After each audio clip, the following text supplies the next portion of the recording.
everybody, it's Alex, and welcome to Vegan with a Passport. If you heard of that vegan festival in California called Vegan Street Fair, for the first time ever, they're going nationwide this year in the USA. Join me and a group of 3 non-vegans as we go to their first non-Californian festival in Phoenix, Arizona. And stick to the end where I'll share my concluding thoughts about this particular street fair specifically. Okay, let's eat! The first food truck we decided to visit was Simply Swirl. At this establishment, you can get a soft serve made from almond milk, or you can get a root beer float. There were a variety of flavors to choose from, and we decided to go with chocolate, butter pecan, and peanut butter. The 3 of us that tried this dish couldn't taste the peanut butter flavor. However, we did enjoy the chocolate and the peanut butter, and we also found that it wasn't too overly sweet. We also liked how it was somewhat creamy and that there really wasn't an icy texture to the soft serve. Now let's go check out a Mexican stand called Churros en Zunza. There were a few options to choose from, including churros, plantains, flan, and tamales. You're able to get a tamal for $5, or you can get a plate with half a plantain and 2 churros for $5. Their small coconut horchatas were also $5, which we all decided to get. The 3 of us enjoyed how there was a mild coconut taste, but how it still held that traditional horchata taste. The last person to our group finally arrived, and we ended up trying some churros. Now, all of us found these to be delicious, and 3 of us thought that these tasted like traditional churros. However, one of my friends pointed out that these were gluten-free, and she could tell by the starchiness of the churros, and we didn't know until we looked at the sign, and they were indeed gluten-free. I couldn't tell. Now, texture-wise, these churros still had that nice crispiness on the outside, yet had that softness on the inside when you bit into it. And back to taste, I really enjoyed how the churro wasn't overly sweetened, and how you could just enjoy that fried goodness of the churro itself too. Now let's swing over to this booth from Austin, Texas that serves fancy vegan cheeses. They were giving out samples of a few of their cheeses and were walking you through the process of the correct order to eat them. We ended up trying all 4 of the cheeses that were being offered that day for sampling, and we tried them in the order of brie. We also tried tomato fromage, and fromage is a soft French cheese. We then moved on to vegan honey pistachio, treva, which is a French goat cheese, and then lastly we tried smoked cheddar. The first 3 were cashew based, while the last one was actually rice based. This is seriously, without a doubt, some of the best vegan cheese, if not the best vegan cheese I have ever had. When it usually comes to more fancier vegan cheeses, I find them to be a huge hit or miss, and this seriously hit the spot, all 4 of them. And all of my non-vegan friends were impressed. After that yummy taste test, we decided to continue our back venture by continuing on to this stand called Butcher Food. The establishment serves primarily a variety of sandwiches and fries, and also even fried corn on the cob. We decided to go with the mango habanero sandwich, and this ended up being a hit for all of us, and my 3 friends unanimously said that this was their favorite dish at this event. First, let's discuss the texture. It was very crispy on the outside and yet soft on the inside, and when we cut it into 4 pieces, the sandwich still maintained its structural integrity, like it wasn't falling all over the place. And it was also coated in this creamy habanero sauce, which leads us to taste. Now, despite the word habanero, it actually wasn't spicy, but it did give it that punch of flavor. The sandwich also had a sweetness to it, and also the pickles added a nice acidity flavor to it, and overall it was nice and well balanced. We then decided to check out this Puerto Rican restaurant. It's called House of Mofos, and they were serving a variety of vegan mofongos along with $5 fried garlic plantain bites. We decided to get the mofongo with the fried pork on top, and we were getting quite a few mixed signals from this dish. Now, as for the texture of the smashed plantain on the bottom, which is what consists of mofongo, that was to be expected, but what wasn't expected was just the texture of it. It was pretty dense, which is to be expected with smashed plantain. However, there was no moisture in that plantain to help counteract that. And the toppings didn't give the plantain that moisture that we all thought that it needed. Now, as for the toppings, there was fried pork and there also was a sauce on top. However, two people compared the sauce to a national chain sauce, and two of us couldn't taste the sauce at all. Now, as for the fried pork, we were throwing words around such as salty, oily, and several of us pointed out that it was definitely missing something acidic such as a lemon juice to help enhance the flavor. We needed to cool down a bit and decided to check out Ice Cafe. This is a food truck specializing in ice cream, and at this particular event, all of our ice creams were vegan for the day. We were intrigued by the maple latte, so we decided to get that with oat milk. However, when we tried it, two people said that they couldn't taste maple at all and it just tasted like a regular cold brew. And the other two of us said it was a very mild maple taste, but overall, we didn't really care for it. A little disappointing since the drink sounded unique, but as I like to say, dessert fixes most things. We decided to try the Aloha Sundae, which came with mango, raspberry, and passion fruit sorbet scoops, and was topped with homemade Rice Krispies, coconut flakes, and a pineapple sauce. We enjoyed the treat and liked how the sorbet scoops were layered from mango to raspberry to passion fruit because it allowed for the ice cream to go from sweet to a little bit of tart and then back to sweet. Also, we liked how these sorbet scoops were well balanced and weren't too overly sweetened. They were a little icy, but it is sorbet. Also, I was a little skeptical about the Rice Krispies on top, but it surprisingly went well with the sundae and added a lovely crunchy texture. Now it's time to switch it up to savory eats again, and this time, let's go check out Cultura Vegan Street Food. Here, you can find a couple of Mexican eats such as tacos and tamales, which were $5 and $6. And you also could get tostadas and ceviche. We ended up getting the Tostitos ceviche. This came with your typical vegetables that you would find in a ceviche, but instead of sea animals, there was this soy protein, and there was this mayo sauce on the top. Texture-wise, the dish had a lovely mixture of crunchiness from the chips and the vegetables, and softness from that soy protein. And this dish ended up tasting so refreshing, and we could tell that there was like this sea flavor in there, like from nori or something. And overall, we really enjoyed this dish. And this personally was my favorite dish at the entire vegan street fair. Now let's continue our day by checking out Scandalous Delights.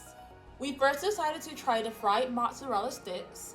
The sticks were topped with pesto sauce and came with a side of marinara sauce. The cheese inside the sticks were gooey, and you can see this when you broke apart the stick and see the cheese just spread.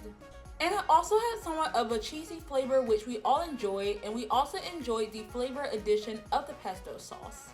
And they were crunchy. We then proceeded to get pizza puffs. We got half cheese, and then the other half was Italian flavored. And oh my goodness, these were so delicious. Can we just start with that cheese again? Like, it was so gooey, but it also tasted almost like mildly fermented or something. I'm not certain if it was, but something was making the cheese flavor stand out, and all of us enjoyed it. And we had to wrap these up with dessert, and I have never seen vegan funnel cake before, so of course we went with that. We decided to get chocolate sauce on one side and caramel sauce on the other side. And as usual, the funnel cake was topped with powdered sugar, and then we also decided to add strawberries and whipped cream on the top.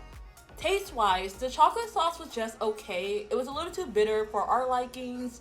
However, the side with the caramel sauce, we liked the sweetness of it, but how it wasn't overpowering, and it went well with the amount of powdered sugar and all the other toppings and the dough of the funnel cake. Also, the outside of the funnel cake was very crispy, however the inside was so fluffy and light. I love the contrast, and one of my friends has never had funnel cake before, so she was like in absolute heaven eating this. We then decided to check out some Indian food and visited Udupi Cafe. There were a variety of options to choose from, including vada being the $5 option. If you know me, you already know which option I went with. I didn't even need to read the menu because I saw them making masala dosas and I was like, oh yes please, make me one of those. I ended up getting a masala dosa, which they fill with potatoes and dried cabbage. And of course, on the side came the sambar and the chutneys. Now, none of us, including the two Indians in the group, have had cabbage in a dosa before, so we found this intriguing. Now, as for taste, we thought that the dosa was interesting, like maybe it was a little over fermented or something. It tasted like something, like as my Indian friend said, that maybe you would make at home, but not something that you would buy in a restaurant.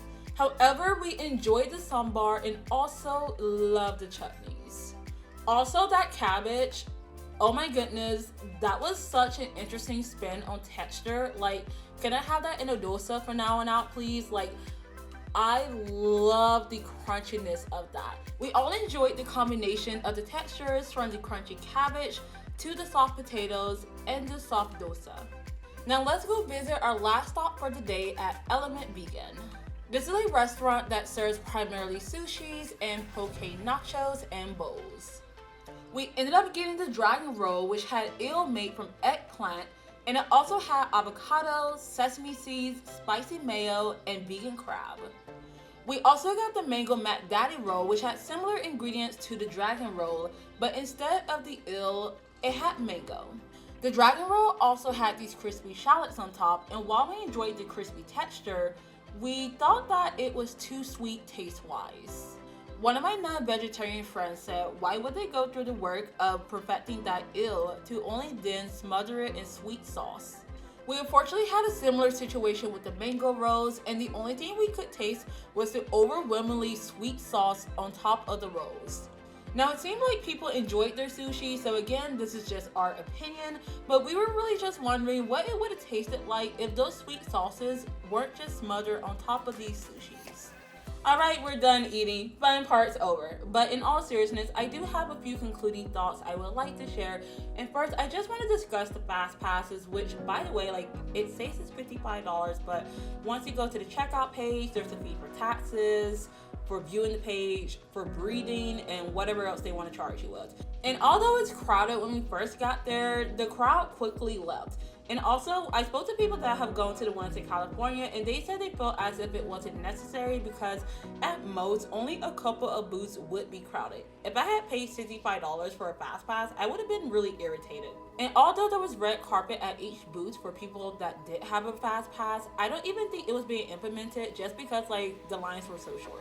Now the second thing is, and I'm pretty sure plenty of you noticed, and some of you may have even gotten annoyed by me talking about the places that had bites for $5, but I did this for a reason.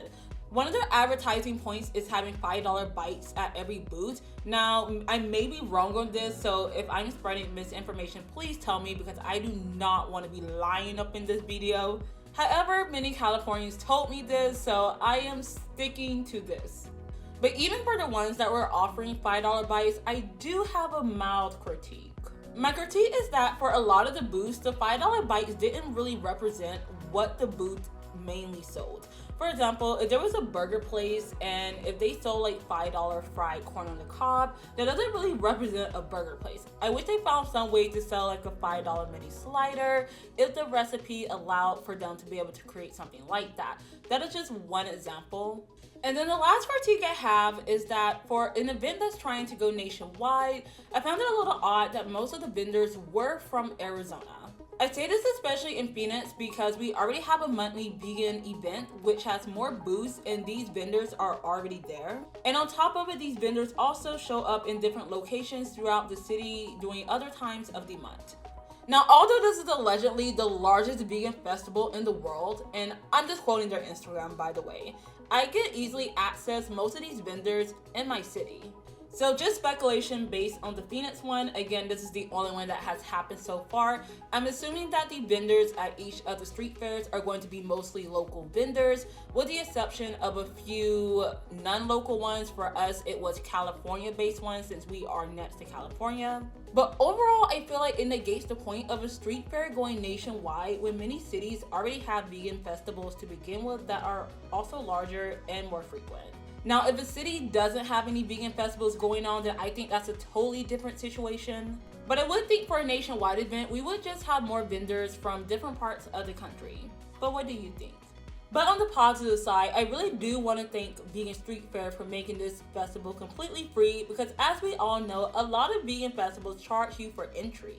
Now, despite my opinion on the $5 bites, which does remain unchanged, I am still glad that they exist because either someone that's on a budget or just someone that wants to sample many dishes can also enjoy the festival. And lastly, I really appreciate the indoor seating. I just think overall they need to change the vendor offerings and how they implement the $5 bites if they plan to stand out nationwide for what's already being offered across the country. Now, with that being said, my friends and I had a lovely time at this festival and we would easily visit again. And with that being said, we'll be there next year to see how much they have grown since. And we wish Vegan Street Fair nothing but the best. And hopefully they will become the largest vegan festival in the world, as they say. Thank you so much for watching, and until next time, bye!